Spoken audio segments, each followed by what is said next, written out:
Hey, what's up, lightboltjoe here. Today we are going to discuss the 2022 Universal Blumhouse Lead Pictures production of Steven Spielberg's Stephen King's best-selling novel Firestarter. So this had a movie in '84. Drew Barrymore played the main character, Charlie. This is a remake. So Zac Efron plays the father character in this, which is interesting watching him play the dad character. We've always seen him play, the high school basketball star. We've seen him play the college, fraternity bro. We've seen him in other films, but we've never seen him play a dad role. So this is interesting watching him play a dad role for the first time. I thought he did a great job with that. Everybody did a great job with the material they were given. The '84 film was like an hour 50 something long. This is an hour 30 something long. This movie was so slow, and I don't know the story. I don't know the book. I don't know the '84 film. So all I have is whatever was presented to me in this 2022 version, right? I've said this plenty of times. Blumhouse does either really awesome, great horror, or with like a great story, or like cheesy, we have to talk about it problems kind of stuff. It's hit or miss. And that's what I love about that company, is that some productions are just so awesome and memorable and incredible. And Blumhouse has a gaming company coming out, and I can't wait to see the horror games that Blumhouse comes out. Blumhouse is one of my all-time favorite production companies. But Blumhouse does certain, it's hit or miss. There's no, everything is awesome. It's hit or miss, and that's fine. With that being said, the story is too slow. And it's weird to say for an hour and a half film it was too slow, because we're introduced to these characters and the character development doesn't really happen. And the main character, Charlie, she's this pyrokinetic, telekinetic, telekinetic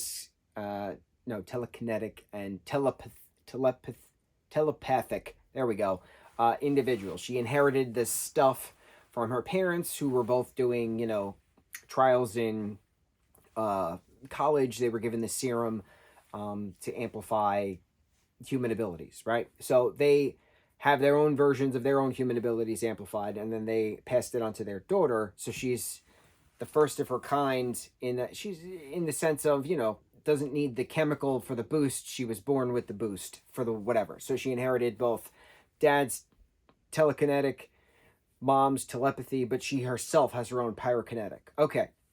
They have to keep moving place to place. She has always been shielded, and now it's starting to kick back up when she's like, I don't know, 10 or 11 in this. They don't actually say her name. They say she's in elementary school, but she's like older. Like, she's not 9, but she could be like 10 or 11. But she acts like she's 5, and it's weird.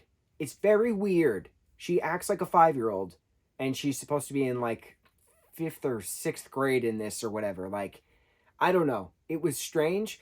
Another thing that annoyed me is that she kept saying, I don't want to hurt anybody. I don't want to hurt anybody. And then she kills a cat. I don't want to hurt anybody. I don't want to hurt anybody. And then like something else happens. And then her dad, Zach's character, is talking to her, and he's like, yeah, it's supposed to make you feel bad. And she's like, no, but it makes me feel good.